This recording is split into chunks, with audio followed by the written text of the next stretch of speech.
என்னோடய முதல் படமே அது வந்து ஒரு வித்தியாசமான லவ் ஸ்டோரி. உலக வரலாற்றிலே ஒரு கதாநாயகன் வந்து பாடிக்கிட்டு இருப்பான், ஒரு பாடகன். அவன் வந்து தன்னுடைய காதலை பாட்டிலே சொல்லிகிட்டு இருப்பான்.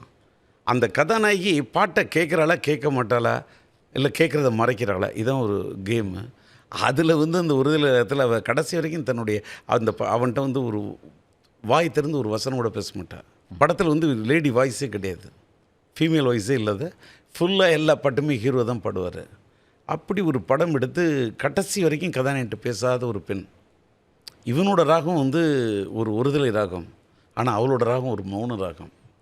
அப்படி உள்ள அது ஒரு வேறு மாதிரி ஒரு கிளாசிக்.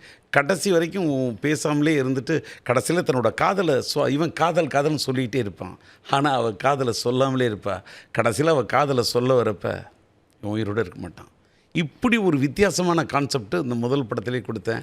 எப்போ தோணுச்சுங்க சார் அதுக்கான கதைக்களம் அப்படிங்கிறது?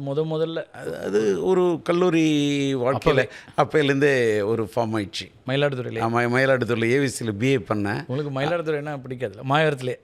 மாயவரம் இப்போ லேட்டஸ்ட் மயிலாடுதுறை. அதுக்கு ஏன்னா மாயவரம் என்னன்னு கேட்டாக்கா, இப்போ என்னால் இப்போ கதை, திரைக்கதை, வசனம், பாடல்கள், இசை என்னை பற்றி நீங்கள் எடுக்கணும் இத்தனையும் பண்ணுறேன்னா இதெல்லாம் பண்ண முடியும்னா அதுக்கு காரணம் நான் பிறந்த மாயவரம், நான் வாங்கி வந்த மாயவரம்.